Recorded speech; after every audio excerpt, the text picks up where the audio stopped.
And you're live. Hey, everybody. Thanks for joining us on Close to Death. I'm your host, Selena Roan from Fear Paranormal, and D.T.M Wicked Radio is broadcasting this live.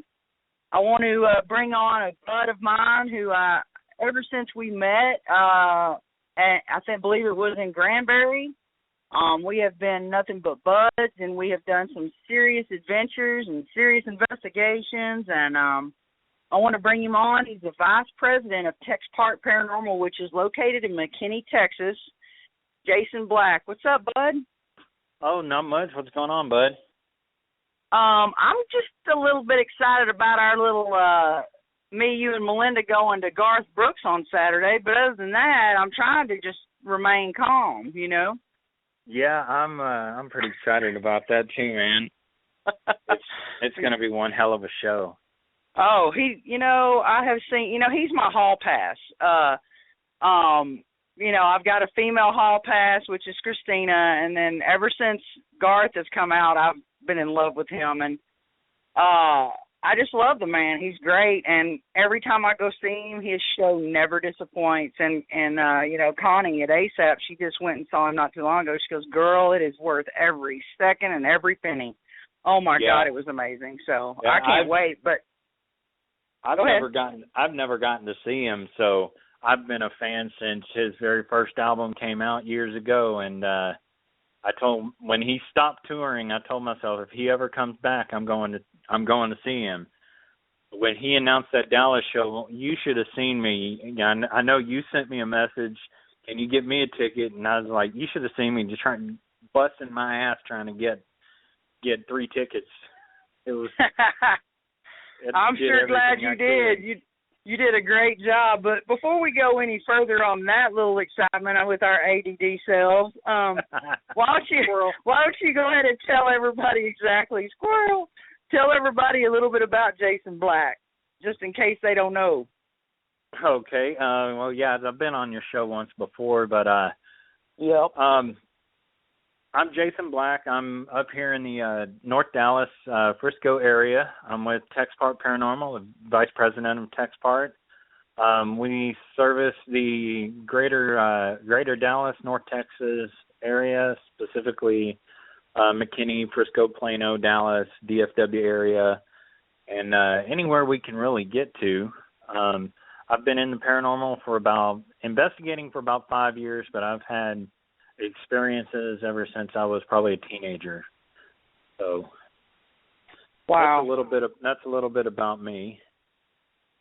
Yeah, and everyone has their why, and I always ask my guests, what was your why? I mean, there's always a spark besides just having paranormal experiences or like I had, deja vu and dreams that kind of piqued my curiosity and possible, abilities that I didn't know about, but everyone has their why. What is your why? Well, kind of funny. Since I was a teenager, I've always just known there's something more out there in the paranormal. Whether it's aliens and UFOs, I've always had a big fixation with aliens and all of that, and I've always just known for some reason I've known there's something beyond this life. So I've always had an interest in it, and in October of '97, it was 2 months before or 2 months after my grandmother passed. I was laying in bed reading a book one afternoon, and I look up in my doorway, and my grandmother is standing there clear as day. And she smiles at me and says, "Jason, everything's going to be okay," and vanished right in front of my eyes.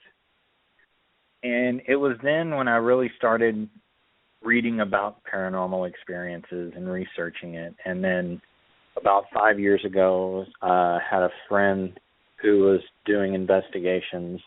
It was actually an old friend I went to high school with, and she invited me to tag along, and I've been doing it ever since. Isn't that crazy how it happens? It really is. The experience, the why that I had was because of a loss, and then I started my team, and then I had another experience that took it beyond that level, beyond just just the questions that I already had. Now I had a million more because of what I had experienced. And when you have that type of experience, it does kind of take a hold of you. And if you're anything like me and a lot of the paranormal, investigators that I know, it's almost like an addiction of some sort, an obsession. That's an understatement. And it's like almost a drug. And if you don't have a haunted location or some type of case where you're trying to help somebody with answers from the other side, you start having withdrawals. Yeah, absolutely.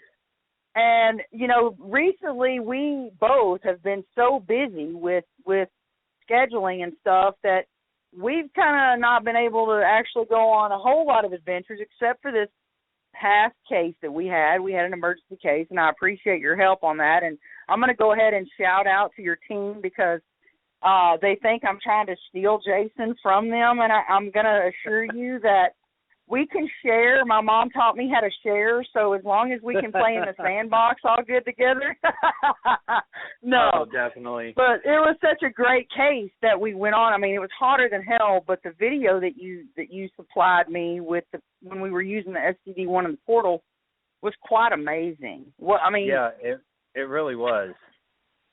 I can't believe you. I mean, I bet you were like, holy crap, when you were like reviewing that. I mean, I was, I never heard it. I didn't hear it, when we were doing it live. Right. And, of course, like, as always said with the portal, 90% of what you're going to capture, you're not going to hear until you review. So it was when I was reviewing, and it says, I killed her, and then you said something else, and you were talking about, I don't know what, why you would want to stay here when it's so hot in this damn place. Yeah. And then it says, I killed her again. It was just like, oh, my God. Well, it was the funny thing about it is after we didn't hear it at first, it said, it also says, and I've had several people listen to it, they hear, I feel bad, I killed her. And then I go, I don't know why you'd want to stay in this place. It's so damn hot. And then after I say that, you hear this, what the? Like, this bitch didn't hear me the first time. I killed her. And that's what freaked me out was that everybody was also hearing before the first I killed her that I feel bad. I killed her. Huh. I didn't catch that. Yeah, go back and listen to that. I'll go back and listen to it. We have been getting some amazing, amazing evidence. And this goes back to, I mean, when we started hanging out, when we met in Granbury, it was like we'd known each other for eons. Yeah, it sure was. It's weird. And it's been that way with Sherry, the same way with Sherry Collins. Boom. It was like I had known her 100 years ago, Yeah. And when we met, Sherry was there, and we met, and we have been on some seriously cool adventures, like the Paranormal Palooza weekends that I had, and we went to the Murder Bordello, and oh yeah, I'll never forget that was a trip. Yeah, I bet not. I mean, besides scratched. The electrical storm, and you got scratched and pushed, there was a lot of personal experiences. We had something happened to us that we've never had, which is 5 K2s all lit up to red and wouldn't even budge. There was no electricity on in the house at the time that would even cause that. Yeah. And the electrical storm outside was what it was. Yeah, we explained that by the electrical storm that had happened right before the investigation. But that kicked it up a notch. Yeah, it sure did. We have had some pretty great adventures together. Yeah, we have. I mean, my birthday adventure to Arkansas, that was an experience. That was another great one. It's been really fun. I mean, the journey that since we've met and become really close. I mean, I just want to let y'all know that usually when I go on a road trip with somebody, I get tired of hearing them yap. I get real tired of hearing them talk, and I'll turn on the radio, and whoever's listening, if that's any indication to you that if you go on a road trip with me and I turn the music up, that means I want silence at that point. But Jason and I never listened to the radio on the way up to Missouri, and we never listened to it on the way back. No, we didn't. We didn't turn on the radio once. It was crazy, but it was really cool, and we had some great experiences together, and we got to really search around Missouri and find some more things that we want to do. We had some fun in Tyler with Kevin Betzer from Deep South, and George Jones that runs those tours out there. I mean, that was pretty Kevin awesome. And Randy and Patrick Doyle. Melissa. Yeah, and Melissa. Yeah, Patrick was there. Yeah, Brent. It was just crazy. I mean, every time it seems that we get together, we get some kind of cool. I mean, like your photo that you got there that weekend that we were there. Oh my God, that night. Oh, the full body apparition. I actually have to tell you something about that. The next day, of course, you know, I showed everyone, or I showed a couple of people the picture the next day at the Tyler conference. Right. And within minutes, I had people coming up to me left and right asking to see the picture.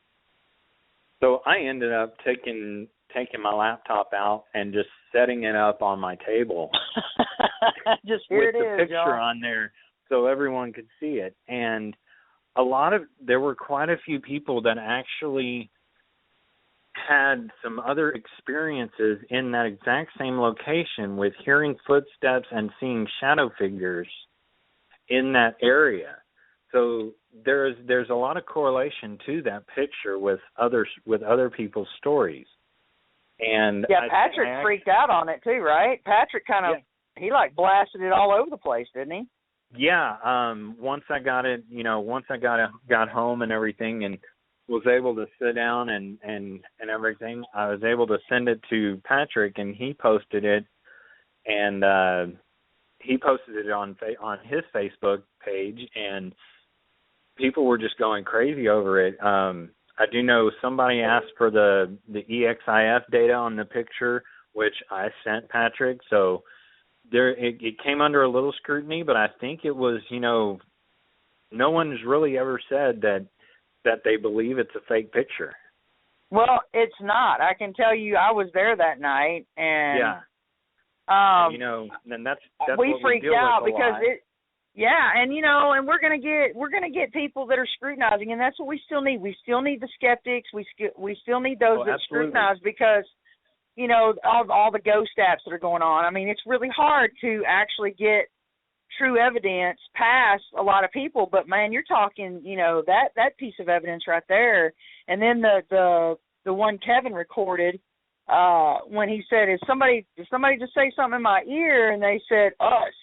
Remember? Yeah. I mean it's amazing the evidence that's been being captured with the technology and things that are coming along so well. And I mean, we still need to use ourselves as an instrument, but those cool things in the technology world that are coming along are making it a lot easier to bridge that gap that we've been trying to do for a while, you know?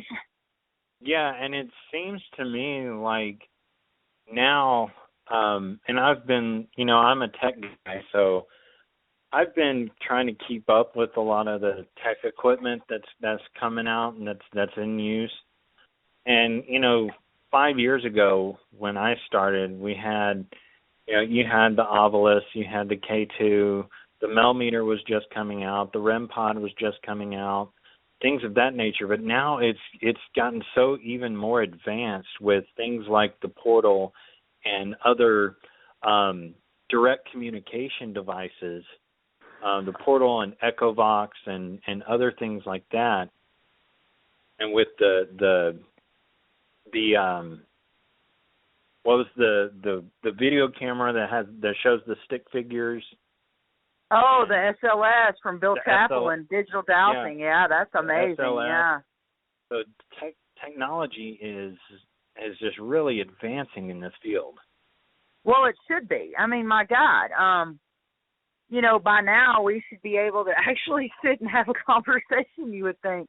But it is harder than we would think because we still haven't figured out exactly, what exactly or how they manifest all the way, because there's so many different types of manifestation.